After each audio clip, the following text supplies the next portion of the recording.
My name is Jason Nemi, and I'm the Vice President of Research and Development for DMSi. I will be the primary contact for our project, web-based API widgets with dynamic datasets. With our short time, I want to give you an idea of who DMSi is and how we approach these projects. I will cover the problem we're trying to solve, our vision of the solution, as well as the technology stack we anticipate you using. So with that said, who is DMSi? Well, we're an ERP software provider based out of Omaha. We've been in the business for about 45 years and have built our foundation by serving customers in the building materials industry.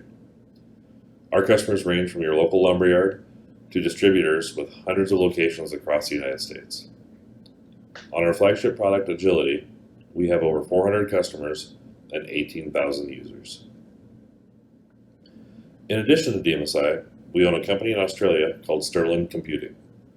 Sterling also focuses specifically on the building materials industry with their product called Frameworks. It has a primary focus on retail lumber yards, truss and wall manufacturers, and plumbing supplies. We also own a company called eLimbs based in Ohio, which focuses on the hardwood lumber industry. They have several applications from desktop to handhelds and focus further up the supply chain with manufacturers and loggers. And last but not least, we own a workflow company called WorkPoint, which is also based here in Omaha. Across all of our companies, we have around 245 employees and are growing at a consistent rate. So, for this project, we've identified a few people within DMSi to participate. I'm also working to secure a few more people to give us a decent sized, diverse team. There are a couple reasons we try and put together a larger team than most. First, we want to ensure that you have enough resources at your disposal.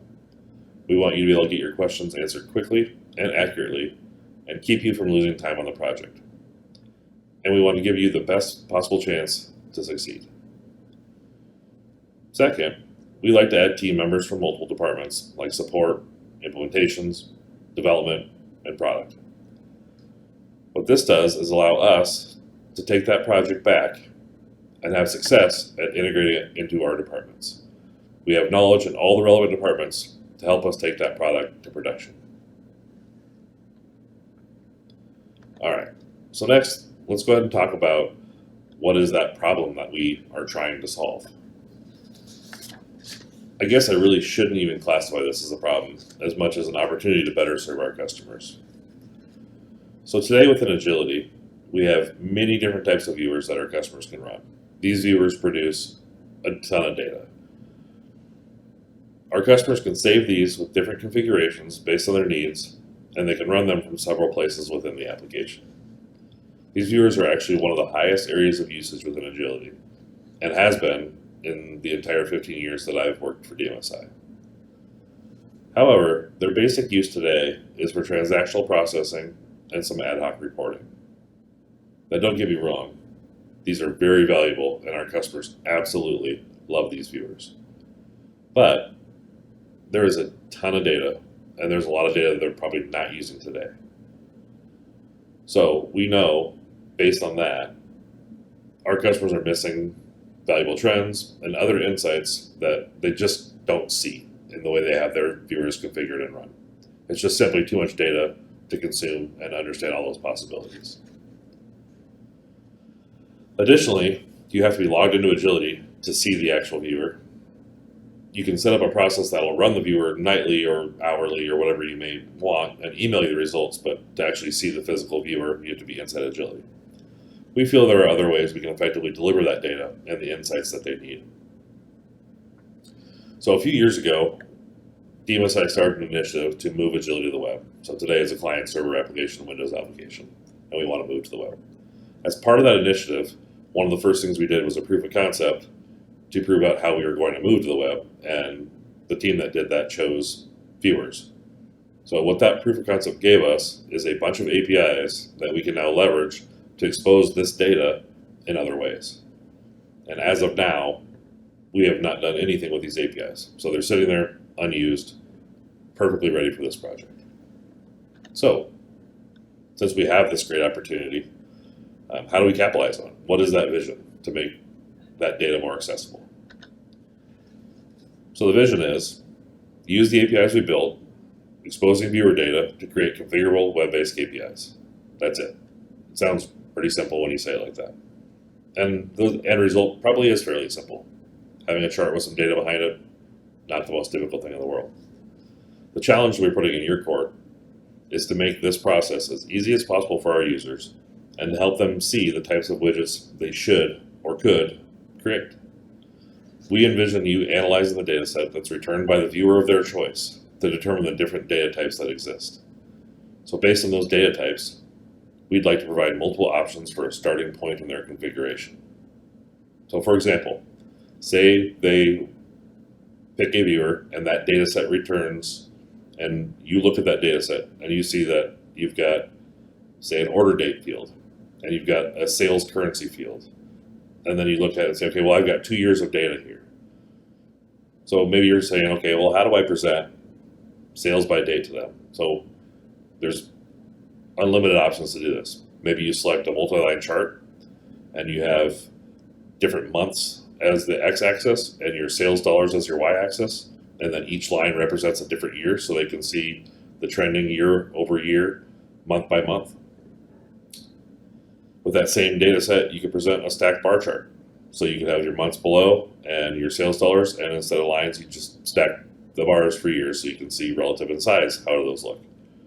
Or maybe you choose to go with a calendar view that has all the different days, and you use color schemes to show the patterns of sales over that 2 year span. So those are just a few options out of numerous possibilities. So in addition to just having the charts and those graphical displays, giving them that data set, we're going to want to be able to drill into that data as well. So I would see this as being able to click on that chart. Say I click on a year and month point on a line graph. I would expect to go into a table, maybe something, just a basic table, a React table on the web that is already pre-filtered. So taking the data that built that chart, saying, okay, I've selected January in 2022. And so filtering that data down to only show those sales and all the data corresponding to those dates that they clicked. And then they could clear that filter if they need. So beyond that, these need to be able to be saved. So for this project, we might choose to just save it as local storage for now, or we may decide to spin up a database and have these things stored by user in a database that can be called later from somewhere else. But there's a lot of different things here that we would like to see done. But again, that key is that we want this to be as easy as possible and help guide our customers to some of the different possibilities that they have in front of them. All right, so lastly, let's go ahead and talk about the different tools that we're going to use for the project. So we'd like to keep the technology stack the same as what we use today in our web apps. So we build our web apps using React and TypeScript. We use Golang and GraphQL to work with our APIs so that we can only provide the data that we need to the front end. Our backend database is actually Progress, but we don't anticipate you actually using that.